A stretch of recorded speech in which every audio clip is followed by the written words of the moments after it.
So another important factor that can be a major influence upon the effectiveness of coaching is communication. And when we communicate in the style of the receiver, we build strong, trusting, safe relationships. Unfortunately, communication is something we so often get wrong, as we fail to acknowledge the communication style of our coachee or of our audience. On the following slides, there are some key pointers about how to make a stronger, more effective connection and communication.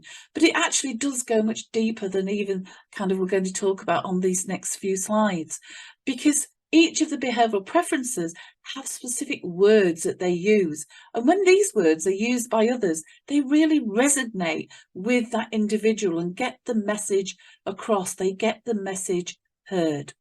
And that's something we talk about more in our communication module. So when communicating with a red, here are a few of the do's and don'ts. It's about being clear, direct, to the point, no waffle, no going round the houses, asking specific questions, sticking to the point in hand, sticking to the business. With somebody who leads with the yellow preference, it's about building in some extra time because their natural style is more of a meandering style. They actually think by going off script, shall we say, off the agenda. Yes, we need to control that. We need to keep drawing them back to the topic. It's about allowing the generation of options. It's not about telling them your opinions. It's about providing options and encouraging them to contribute and build on those initial options and ideas that you may present. Again, it's not getting bogged down in detail. It's about letting them do most of the talking.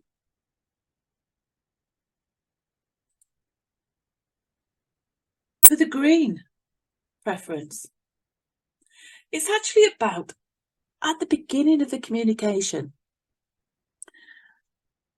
establishing that kind of personal relationship, a soft, warm, friendly, sociable kind of non-business-like opening, making it very personal to the individual. It's about clearly defining expectations, using open questions. It's about allowing extra time for them to actually process what's been said and think it through. When we're communicating with greens, they don't like to rush into business. They don't want to be put on the spot there and then. They don't like demands being made on them.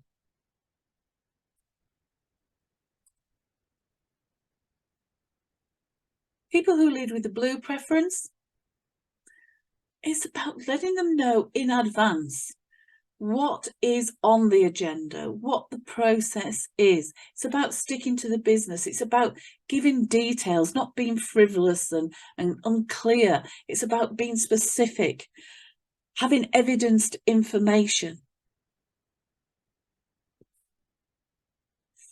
So there's just a few little pointers about the do's and don'ts when we're communicating. As I say, it's nothing more than the tip of the iceberg, really, when it comes to communication from a behavioural preference point of view, but it just gives you a few pointers.